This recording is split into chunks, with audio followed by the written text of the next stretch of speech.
Real estate की market flood आने से पहले और फ्लड आने के बाद आज कहाँ खड़ी है? जब एजेंट्स के पास जाएंगे तो हमारे हालात वैसे खराब होंगे। ठीक है, लोग प्लॉट्स बेच रहे हैं और अपार्टमेंट्स खरीदना शुरू हो गए। ये नई स्कीम क्या है?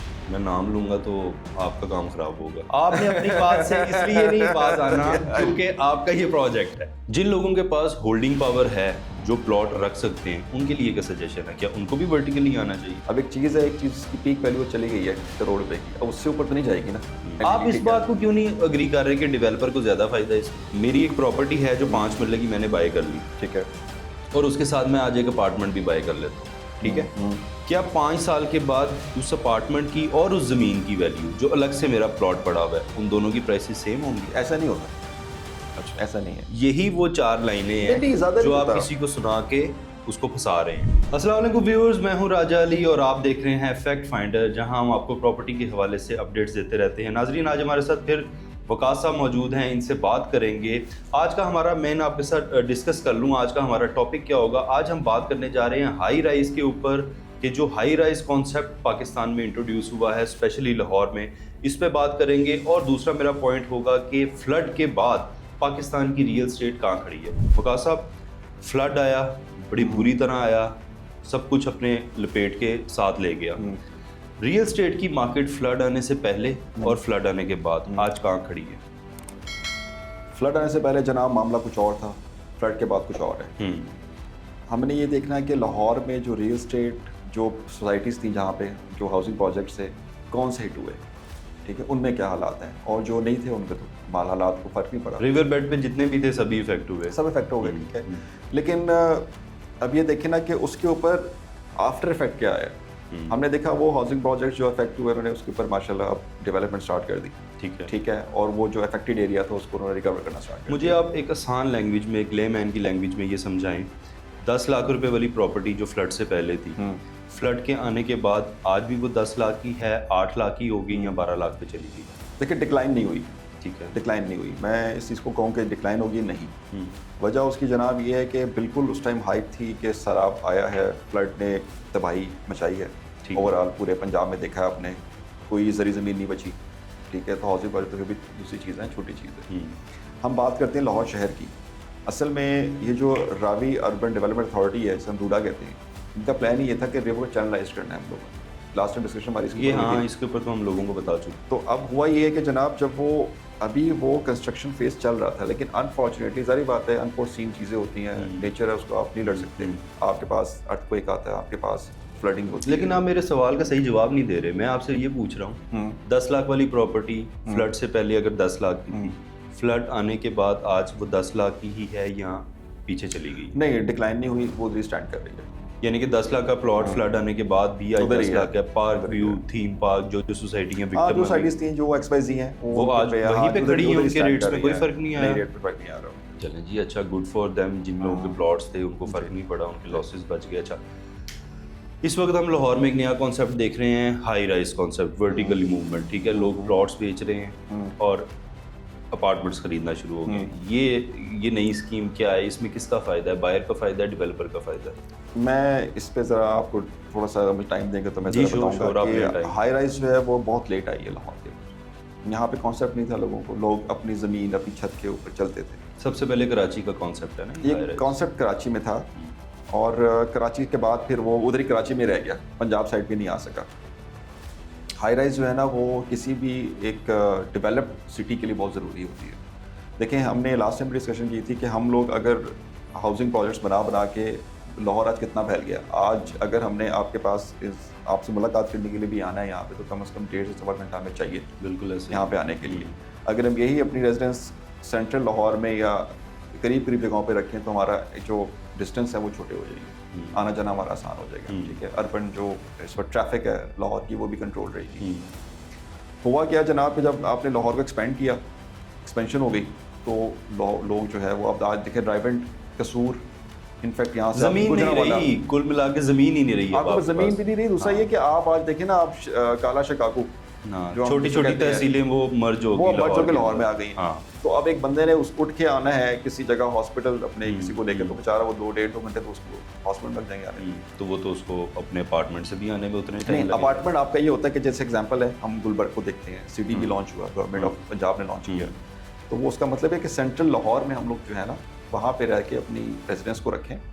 दूसरा ये हाई राइज क्या सिर्फ लाहौर के सेंटर में बनेंगी और कहीं नहीं, ओवरऑल बन रही है, ये नहीं मेरा कहना। कहने का मकसद ये है कि जारी बात है जहाँ जहाँ जो लोगों को एक्सेस मिल रही है जी, अब लाहौर सेंट्रल लाहौर ज़रा महंगा है।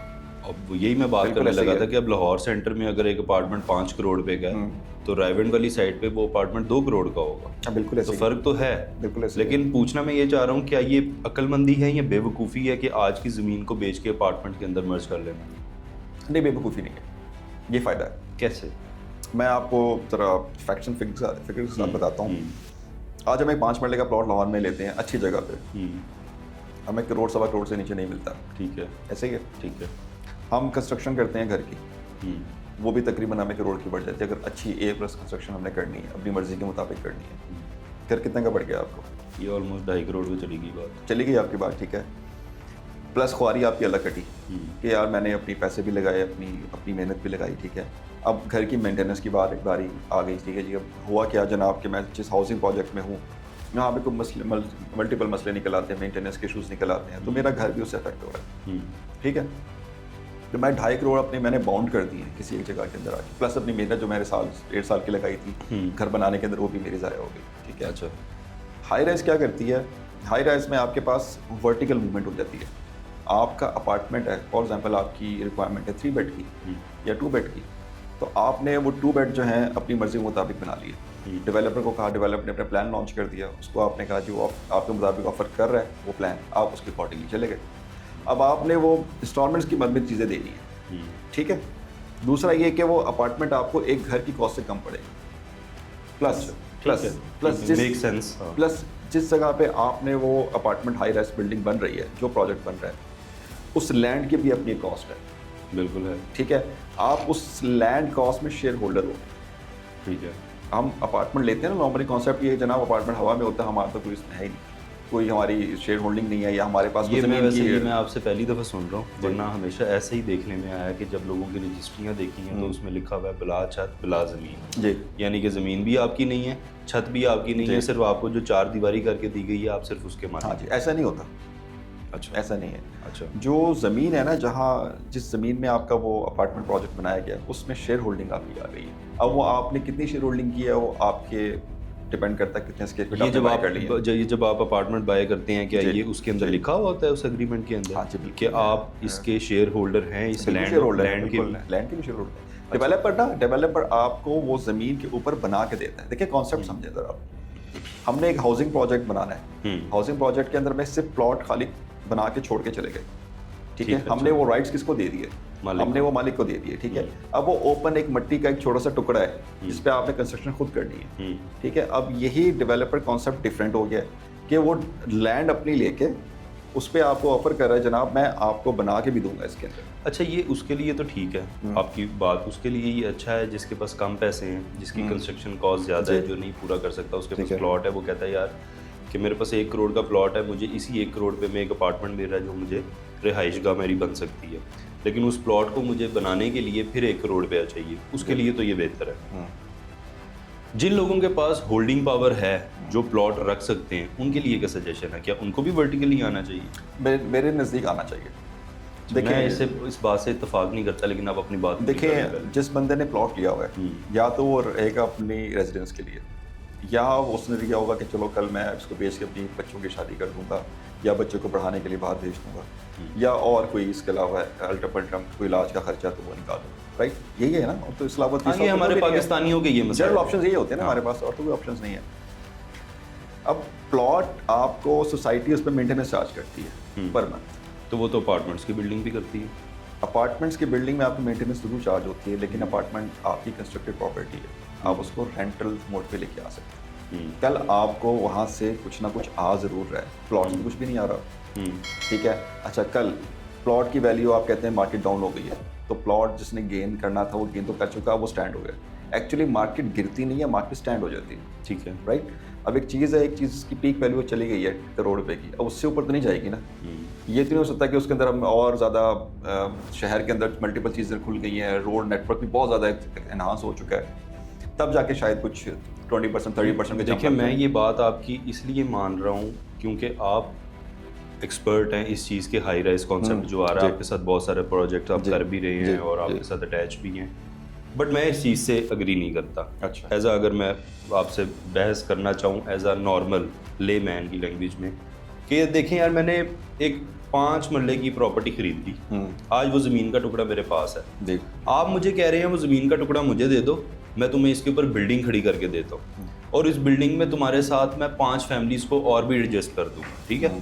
अब वो प्रॉपर्टी जब 1 करोड़ रुपए की मेरी है, आपने उसको जब एक करोड़ में खरीद लिया मेरे से और उसके ऊपर बिल्डिंग बना दी, आप कितने की बेचेंगे? देखिए मैं तो कंस्ट्रक्शन करके बेच रहा हूँ ना। कंस्ट्रक्शन करके बेच रहे हैं, कंस्ट्रक्शन की कॉस्ट तो आपने निकाल ली, जब 1-1 करोड़ का आपने 5 अपार्टमेंट कर लिया, आपने 5 करोड़ कमा लिया, आपकी कंस्ट्रक्शन, उस वैल्यू ऑफ लैंड की बात हो रही है कि जो लैंड है वो तो 1 करोड़ की नहीं रही ना, वो हाई राइज बनने के बाद कितने की होगी? बहुत ज्यादा बढ़ गई, वो बढ़ गई ना। फायदा किसका हो गया?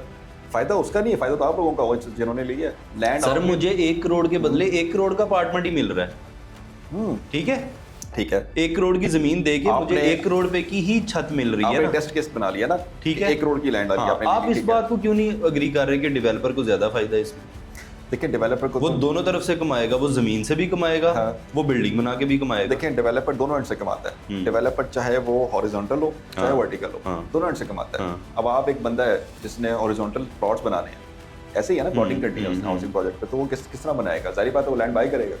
लेकिन हम तो फ्यूचर की बात कर रहे हैं ना, फ्यूचर में ये लैंड नहीं रहेगी। जो डेवलपर सोसाइटियां बना रहे हैं, आपको क्या लगता है कि 5 साल के बाद उनके पास मजीद लैंड होगी इसको आगे खींचने के लिए? लेकिन जो बना चुके हैं वो तो रहेगा। मुझे जो बात समझ आई है, मुझे ये बात समझ आई है कि डेवलपर अब इस गेम में है कि जो प्रॉपर्टी मैं बेच चुका हूँ मैं वही दोबारा खरीदूं और वहाँ पर मैं हाई राइज खड़ी करूं और हाई राइज करके मैं उसी ज़मीन, बेची हुई ज़मीन पे जहाँ मैं ऑलरेडी पैसा कमा चुका हूँ, मैं एक दफ़ा फिर उसको रिसाइकल करके दोबारा पैसा कमाने लगा। नहीं, मेरा इसमें थोड़ा सा इख्तलाफ रहेगा आपके साथ। देखें मैं ये नहीं कहता कि कोई हाउसिंग प्रोजेक्ट का अपना प्रोजेक्ट है। मैं उसमें एग्जांपल देता हूँ आपको कि हमने कुछ चीज़ें देखी भी हैं कि कुछ डेवलपर जो बड़े मेगा डेवलपर उन्होंने अपने भी हाई राइज प्रोजेक्ट्स बनाए, ठीक है, आपने देखा होगा, विटनेस किया होगा इन चीज़ों को। अभी हर सोसाइटी है, मैं वो नाम नहीं लेना चाहूँगा, हर सोसाइटी के अंदर हर डेवलपर अपनी हाई राइज बनाना शुरू हो गया, स्टार्ट कर दिया उन्होंने, ठीक है।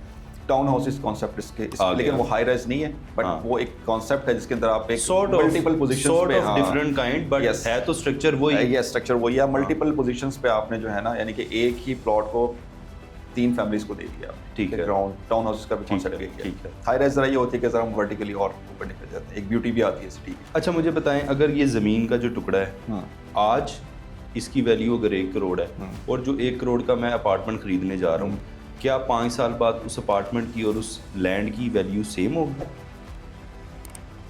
मैं समझा नहीं इस क्वेश्चन, जरा प्लीज दोबारा मुझे। मेरी एक प्रॉपर्टी है जो 5 मरले की मैंने बाय कर ली, ठीक है, और उसके साथ मैं आज एक अपार्टमेंट भी बाय कर लेता हूँ, ठीक है। क्या 5 साल के बाद उस अपार्टमेंट की और उस ज़मीन की वैल्यू जो अलग से मेरा प्लॉट पड़ा हुआ है, उन दोनों की प्राइसेस सेम होंगी? कंडीशन होगी, मेरे ख्याल से ज़मीन की ज़्यादा होगी। कंडीशन होगी ना, कंडीशन ये है कि आप अगर तो वो जो बिल्डिंग जहाँ पे आपका अपार्टमेंट है वो सही मेंटेन्ड है, प्रॉपर मेंटेनेंस उसकी हो रही है, ठीक है, तो आपकी वैल्यू शायद प्लॉट से ऊपर निकल जाए, क्योंकि आपने उसके अंदर आप ये भी देखें ना कि आप 5 साल तक आपने उस पर रेंटल्स भी तो चार्ज किए ना अपने। वो ठीक है, वो आपकी बात मैं अग्री कर रहा हूँ, but again my point is 5 साल के बाद जब हर दफ़ा हर जगह पर वर्टिकली फ्लैट्स नजर आएंगे, ज़मीन तो होगी नहीं, ठीक है, ठीक है, तो वो जो 5 मरले की ज़मीन है वो सोना होगी या नहीं होगी? अपार्टमेंट्स तो मुझे हर जगह मिल जाएंगे, मुझे ज़मीन नहीं मिलेगी फिर जाके। देखिए आपका जो पॉइंट है कि जनाब ज़मीन है नहीं, हर जगह पे जो है वो अपने बिल्डिंग्स बनती जा रही हैं, क्रिएट कर दी हैं, ठीक है। मैं समझता हूँ कि वहाँ पे ज़मीन की वैल्यू ज़्यादा होगी, लेकिन आप ये भी देखें ना कि वो आप उस मोमेंट की बात कर रहे हैं कि मेरे पास एक सेंट्रल लाहौर है, सेंट्रल लाहौर के अंदर मैं समझता हूँ कि मेरे पास आज गुलबर्ग में कुछ प्लॉट्स अवेलेबल हैं, वहाँ पे हाई राइज सारे बन जाते हैं। कल कोई प्लॉट भी वहाँ पे अवेलेबल होगा तो जाहिर बात है उसकी तो वैल्यू बढ़ेगी ना, क्योंकि वहाँ पे जिसने भी आना है उसने अपने हाई राइज ही बनाना है। दैट्स माय पॉइंट, यस, कि आपकी ज़मीन अगर आप होल्ड कर सकते हैं तो आपको रखनी चाहिए। अग्री करते हैं आप इस बात पे? लेकिन मैं ये नहीं कह सकता कि आप किसी भी हाउसिंग प्रोजेक्ट में कोई भी 3 मरला 5 मरला कनाल 2 कनाल की लैंड जो है वो होल्ड करें। देखिए डिपेंड करता है ऑल कि यार आपके पास होल्डिंग पावर। देखिए विकास भाई, मैं आपको ना एक सिंपल सा फार्मूला बताता हूँ। कराची की एग्जांपल ले लेते हैं। कराची में आज 5 मरले के, जिसको हम 5 मरला कहते हैं, उसको वो अपनी जुबान में बेंगलो कहते हैं। हाँ ठीक है, वो स्क्वायर फीट्स में उनका मेजरमेंट था, वो उनका डिफरेंट है ना मेजरमेंट। यहाँ फीट्स में स्क्वायर यार्ड्स। हाँ जी, इस्लामाबाद में कनाल्स में मैयर होती है, यहाँ मरलों में होती है, और कराची में जो है वो स्क्वायर फीट्स स्क्वायर यार्ड्स में वो करते हैं। ठीक है, अब कराची में जो 5 मरले का घर है और जो एक अपार्टमेंट है, वैल्यू किसकी ज्यादा है? डेफिनेट सी बात है, घर की ज्यादा है उधर। घर की ज्यादा है, क्यों? क्योंकि वहां पर जमीन ही नहीं रही ना। यस, लैंड की शॉर्टेज हो गई है। दूसरा ये कि कराची की जो डायनामिक्स है ना, वो पंजाब से बहुत डिफरेंट है। मैं उसी तरफ आ रहा हूँ। अब वही डायनामिक्स को जब हम यहाँ पर इम्प्लीमेंट करने लगे हैं, हम यहीं भी कराची का स्ट्रक्चर ये अडॉप्ट कर रहे हैं ना, आहिस्ता वर्टिकल मूवमेंट वाला। वैसे तो पूरी दुनिया में चलता है। पाकिस्तान की अगर बात करें तो कराची का मॉडल है जो हम लाहौर में लेके आना चाह रहे हैं। तो मेरा सवाल फिर वही है कि जिस वक्त आपके पास लैंड नहीं बचेगी और जिसके पास उस वक्त लैंड होगी, क्या उसका मुकाबला अपार्टमेंट के साथ किया जा सकता है? लेकिन आप ये भी देखें ना कि 5 मरले के ऊपर कौन सा हाई राइज प्रोजेक्ट बनाएंगे। आपने अपनी बात से इसलिए नहीं बात आना क्योंकि आपका ये प्रोजेक्ट है। आप इसको अप्रिशिएट कर रहे हैं, मैं भी करता हूँ जी। मैं उस पर नहीं है, दो राय नहीं है। मैं कहता हूँ कि जिसके पास पैसे नहीं है घर बनाने के लिए, उसके लिए अपार्टमेंट बेहतर है, क्योंकि उसकी होल्डिंग पावर इतनी नहीं होगी। अगर होती तो वो उस पर घर बना चुका होता है। लेकिन अगर वो होल्ड कर ले तो मेरा ख्याल है कि उसकी वो ज़मीन उसको उस हाई राइज से 4 गुना ज़्यादा पैसे। मैं आपको एक डिफरेंट एंगल से आपको प्रेजेंट करता हूँ इस चीज़ को। ठीक है, आज पाकिस्तान में सबसे ज़्यादा शॉर्टेज किस चीज़ की है? वैसे तो हर चीज़ की है, सबसे ज़्यादा शॉर्टेज खालिस चीज़ की। तो खालिस गंदम कहाँ से आएगी? बाहर से आएगी। क्यों आएगी जब आपका तो ज़रिए मुल्क है ना? हाँ, हमने तो यहाँ सोसाइटीज़ बना दी ना ज़मीनें काट काट के। हुआ क्या कि जब आप ये सारी ज़री ज़मीनें और वहाँ पे हाउसिंग प्रोजेक्ट्स बना के जब हमने जी अपने घर बनाने हैं, हम जितना दूर चले जाएं लेकिन घर बनाएंगे अपना, राइट है, नुकसान किसका होगा? कि आपने घर तो बना लिया, खाने को फिर आटा नहीं, एग्रीकल्चर तबाह हो गया। एग्रीकल्चर तबाह हो गया। ठीक है, हाई राइज ने इस कॉन्सेप्ट को ख़त्म करना था। अगर आप प्लानिंग के साथ आज चलते, लाहौर में अगर आप लाहौर के रिंग रोड के प्रीमिसेस के अंदर चलते हुए अपनी हाई राइज या अपनी जो भी हाउसिंग प्रोजेक्ट्स है उनको रखते, तो आपकी एक मार्केट वैल्यू भी स्टेबल रहती। दूसरा ये कि आपके हाई राइज प्रोजेक्ट्स थे उनमें आपकी रेजिडेंस कवर अप होते। आज वो बंदा, ये तो आप कह रहे हैं ना, आप लोगों की भी वही बड़ी बात है। जैसे आईफोन 15 आता है, फिर 16 आता है, फिर प्रो आ जाता है, फिर प्लस आ जाता है, फिर अब 17 आ गया। मार्केट हाइप चेंज होती रहती है। हाँ जी। अब आप लोगों ने ये नया ट्रेंड पकड़ लिया है कि यार ज़मीन पे तो लोग मुतनफ़र हो गए। लोग कहते हैं भाई अब हमने फाइलें नहीं खरीदनी, हमें ऑन ग्राउंड प्लॉट दो। प्लॉट्स आप लोगों के पास है नहीं।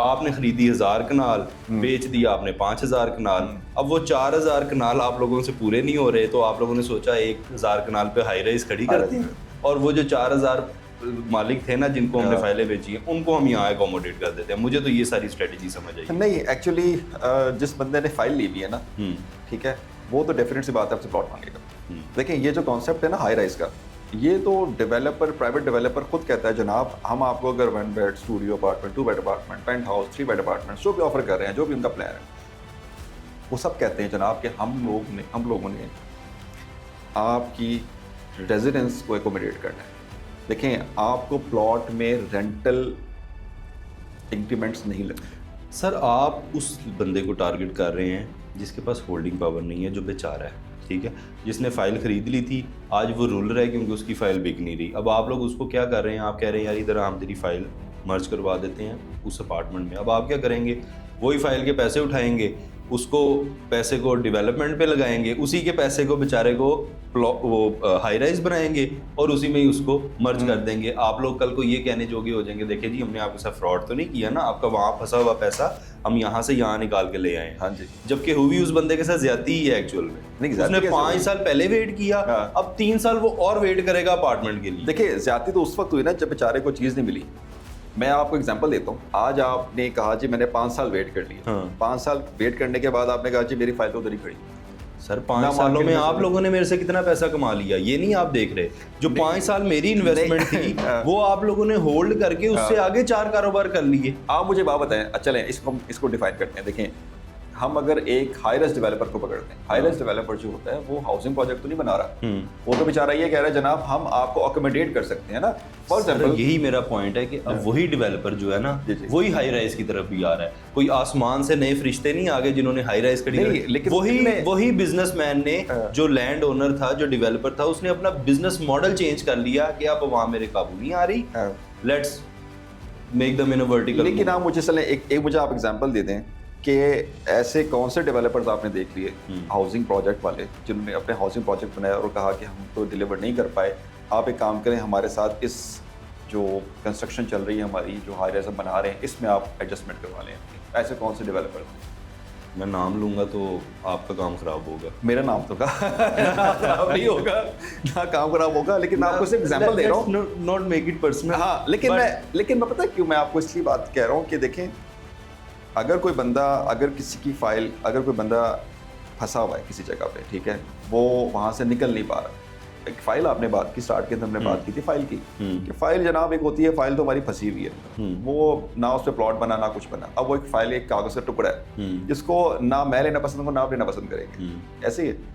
तो अब वो बंदा अगर कोई डेवलपर आता है और वो कहता है जनाब आप इस तरह करें कि आप ये फाइल मुझे दे दें, ठीक है, और आ जाए मेरे साथ, आप जुड़ जाएं, आप 3 साल या 4 साल या 2.5 साल या 2 साल जो प्लान है आपका, उसका जो प्लान होगा XYZ, आप मेरे साथ आएँ, वो प्लान मुझसे बाय कर लें, मैं आपको उसके अगेंस्ट जो आपने वहाँ पे चीज़ आपको मिली नहीं, मैं आपको 2 साल वेट करने के बाद आप ही की चीज़ आपको बना के दे दें। सर ये वही गिद्दड़ सिंगी है ना जो मार्केट में इस वक्त बिक रही है। इसी तरह ही आप लोगों को वर्टिकल की तरफ लेके आ रहे हैं और लोग इंटरेस्ट भी हो रहे हैं, ठीक है।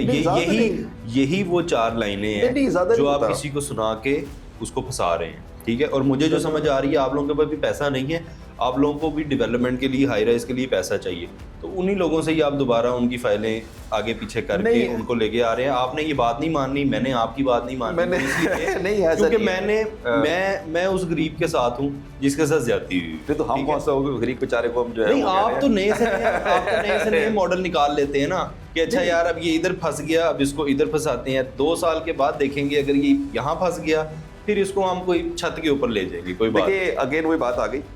हम तो ये कहते हैं एज ए कंसल्टेंट, हम तो ये खुद कहते हैं कि जनाब हम तो फंसा नहीं रहे, फंसाने वाले बंदे जो है ना, शायद वो नाम खराब हो गया रियल एस्टेट में जन लोगों का कि यार आप तो जो आपको मैंने लास्ट टाइम बताया था कि एजेंट्स और कंसल्टेंट्स में क्या फ़र्क है। जब एजेंट्स के पास जाएंगे तो हमारे हालात तो ऐसे ख़राब होंगे, ठीक है। कंसल्टेंट्स के पास आएंगे तो आपके सामने पूरी पिक्चर खोल के रख देता है, जनाब आपने इन जगहों पे इन्वेस्टमेंट की थी, आपने गलती कर दी है, अब आप अगर इधर करना चाहते हैं तो ये ऑप्शंस मौजूद हैं। मुझे आपकी सारी बात समझ आ गई है, अब मैं अपने व्यूअर्स को समझाता हूँ।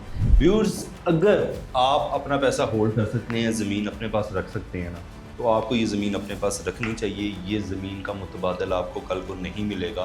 5 साल बाद आपको अपार्टमेंट्स मिल जाएंगे, हाई राइज मिल जाएंगी, फ्लैट्स मिल जाएंगे, स्टूडियो अपार्टमेंट्स मिल जाएंगे, सब मिलेगा, लेकिन आपको ज़मीन नहीं मिलेगी और वो ज़मीन आप ख़रीद भी दोबारा से नहीं सकेंगे। इसलिए अगर आपके पास पैसे हैं और आप उसको होल्ड कर सकते हैं, काइंडली अपनी ज़मीन को होल्ड करके रखें। और हाँ, जिन लोगों के पास पैसे नहीं है, कंस्ट्रक्शन की कॉस्ट उनके लिए बहुत ज़्यादा है, वो कंस्ट्रक्शन नहीं अफोर्ड कर सकते, उन लोगों को हाई राइज की तरफ ज़रूर जाना चाहिए। बजाय कि वो अपना 1 करोड़ पे आप बाउंड करें, उनको 1 करोड़ पे अपनी छत पे इन्वेस्ट कर लेना चाहिए, वहाँ से रेंट भी लेना चाहिए, और अगर वो खुद वहाँ पर जाके सेटल होना चाहते हैं तो वो सेटल भी हो सकते हैं। ये दोनों कैटेगरीज आपके पास मौजूद हैं, जो आपके लिए सूटेबल है, go for that. Thanks for watching, signing off, अल्लाह हाफिज़।